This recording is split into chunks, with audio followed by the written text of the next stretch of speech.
What's going on, everybody, and welcome back. So I'm sure a lot of you would be pleased to know that we are working on the Accord. Just want to show you guys. Haven't really been doing much with it. I drive it to work once or twice a week, more like once a week or less. It's just been sitting, but I do plan to do some more work on it. As always, I have a lot of things going on. Trying to buy a house, looking at other projects, sold the bus.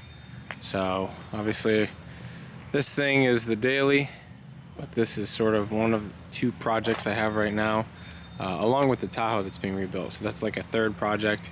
And I got the huge project for the transmission that I want to do for the Avalanche that I really need to get on. And I'm also trying to buy another car, which is probably not smart, but also it's too good of a deal to pass up. So got to do what I got to do. But this thing has been running kind of weird. I think there's something wrong. I don't know what it is, but I just feel like it used to have more pep, and it seems to bog pretty hard. And I don't know, it doesn't drive as nice. I think I got so used to driving the Civic, going back to the Accord, I was like, what happened to this thing? I thought it was like fast, and it doesn't feel that fast. I know this is like ungodly slow, but off the line, this thing is very torquey. And I don't know if it's because the car is so light, or if it's like got something to do with the gear ratio. I don't know what the thing is, but this just seems like it bogs really hard and it shakes a lot. And I know I have that torque mount on there, but I think the motor's choking. So I want to try to see what the valve lash is, because I don't think I've checked it in a while. I don't think that's going to be it, but I'm going to check the valve lash, and if it's not that, maybe it's something in the tune. So we'll look at that too. So today I think I'm just going to pull the valve cover, give a quick check on the valve lash, and just do the valve lash process. I don't really have that much time today, but if I can get the valve cover off and check it, at least I know if it's good or bad, and then I know I gotta work with that.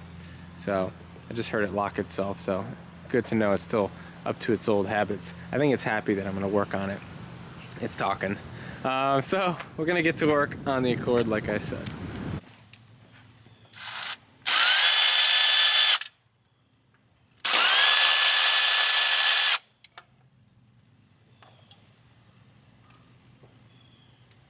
Okay, gotta find a place to put this hardware. I guess over here is good.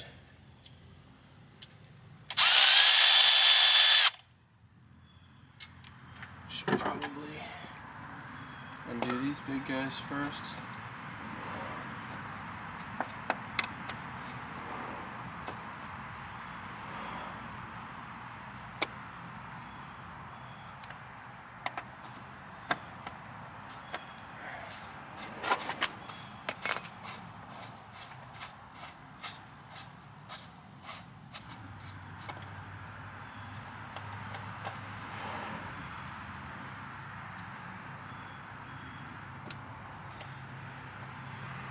Cool.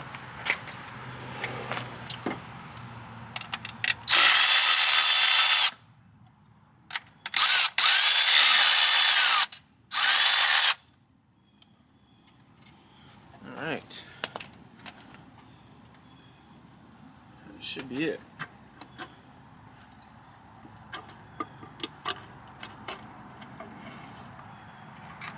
Hopefully we'll be able to reuse that gasket.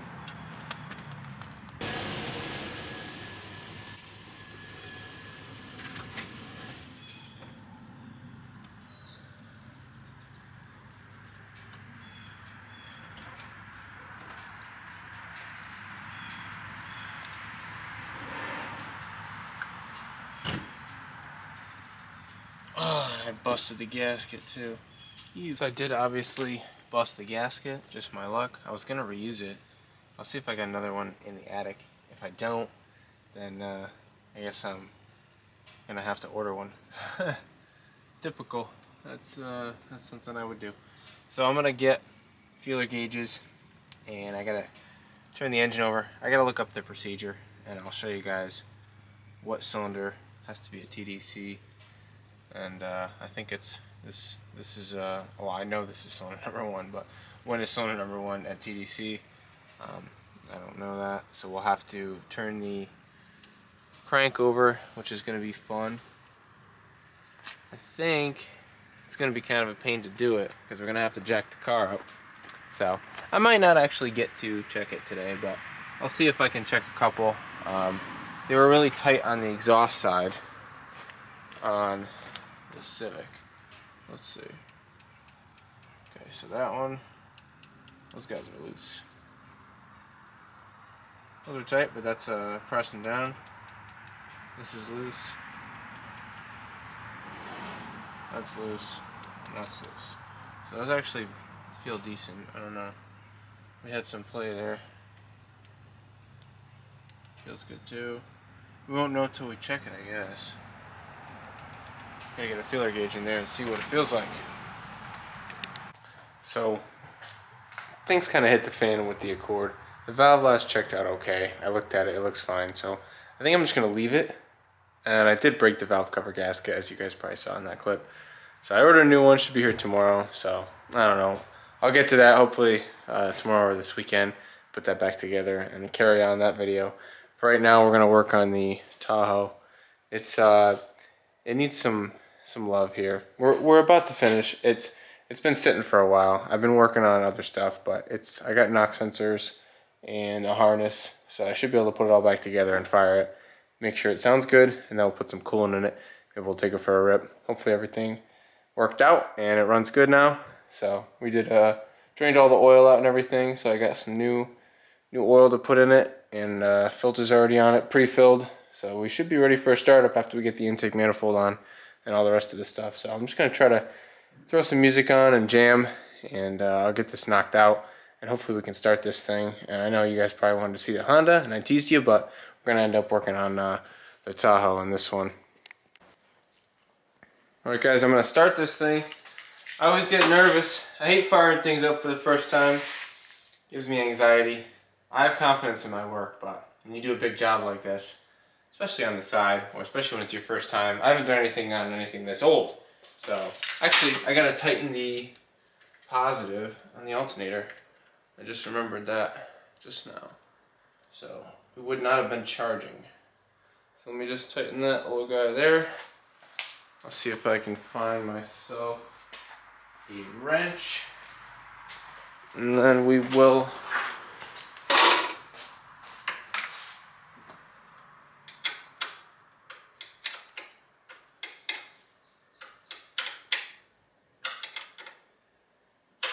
okay. Now we can start it. I'm just gonna start it and run it for a few minutes, guys, and we'll see. We'll see. I assume there's gonna be a lot of valve train noise because of the new lifters in there. So we'll see. Oh boy.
When I started it, it said oil pressure low. I think it took some time to get the oil to go out. This thing is not lit. It's got all over.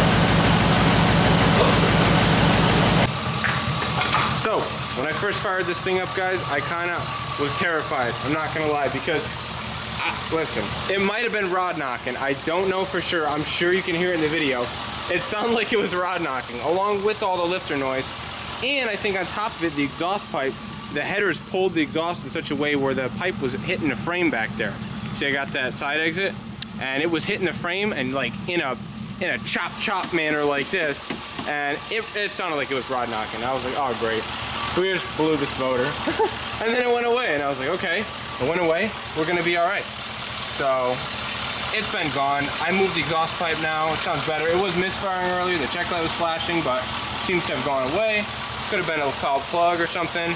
But I'm about to take this thing for a test rip. I just put some coolant in it.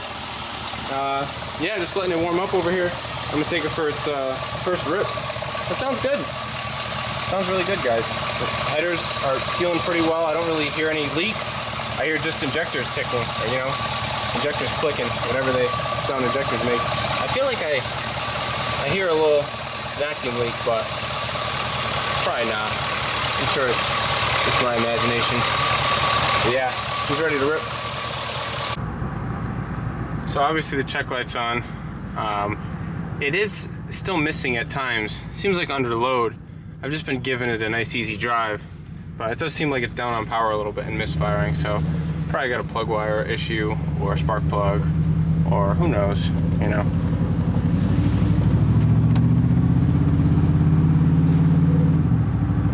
Yeah, if I get into the throttle a little bit, yeah, it gives me a little flashing going on. So it seems like under load it misses. We'll have to see.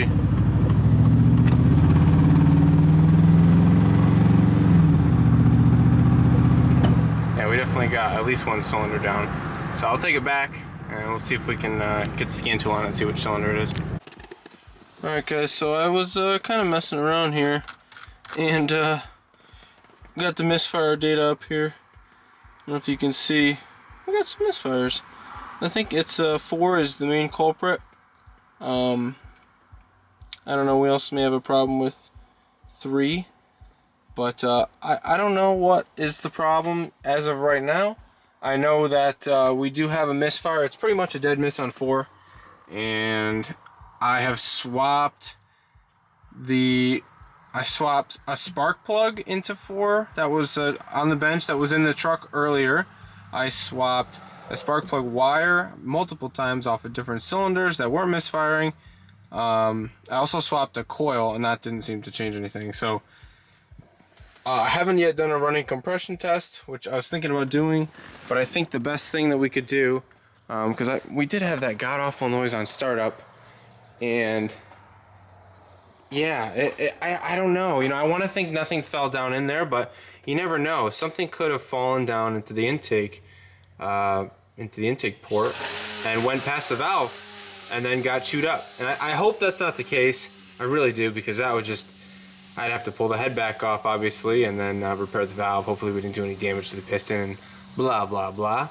That would be catastrophic, really. That would really be a bummer. I think that would end it for this motor, because the oil pressure is still kind of low. So if we did all that and did damage to the piston, I think we'd have to just call it quits on this motor, and I'd be looking for another one. But hopefully that's not the case. I'm thinking what's more likely is that we have an injector. The more I think about it, I did pressure wash the intake, and I taped up all the connectors except for the injectors. I don't know why, but maybe I squirted water right in the injector, and then I blowgunned them out after, but maybe I blew the water right in there and it rotted the injector internally, and it's just not spraying right.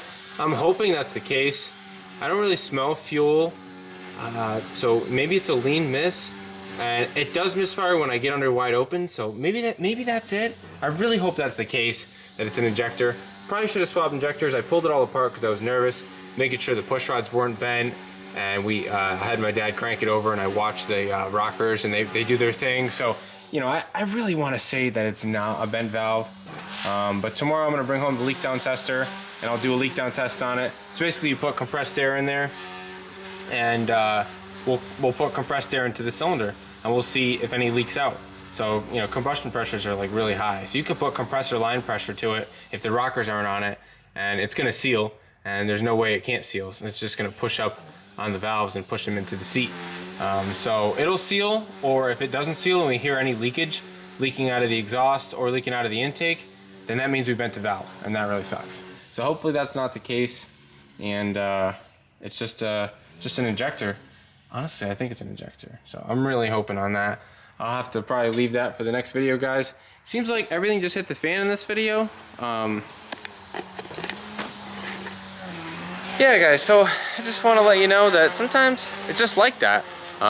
Sometimes everything just hits the fan, and there's not much you can do.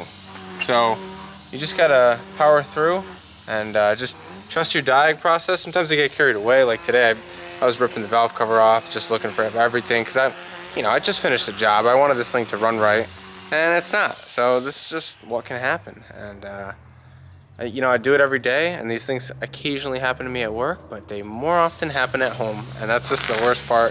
Is you want to do fun stuff at home, and it's just sometimes it just bites you. But this is cars, guys. You could do everything right and still have a problem. I guess I didn't do everything right if I broke the injector by pressure washing it, but live and learn. Don't do what I do. I hope that's the case, and I hope I didn't bend a valve, because that's way less work, and I'll be really happy if I broke the injector. I think I have some in the attic. I'll just throw one in here. So yeah, we'll see what happens. If that fixes it on this side, then we know the other side, maybe that'll fix that little misfire too. If it still exists, it could just be the next in the firing order, and it's tripping it, thinking that it's misfiring. But yeah, anyway, guys, thanks for watching, and hopefully hopefully you enjoy my misery, because I screwed everything up in this video. This has been pretty bad. Yeah, sometimes the cars suck, so we'll get around it, and we'll yeah. All right, thank you guys for watching, and peace.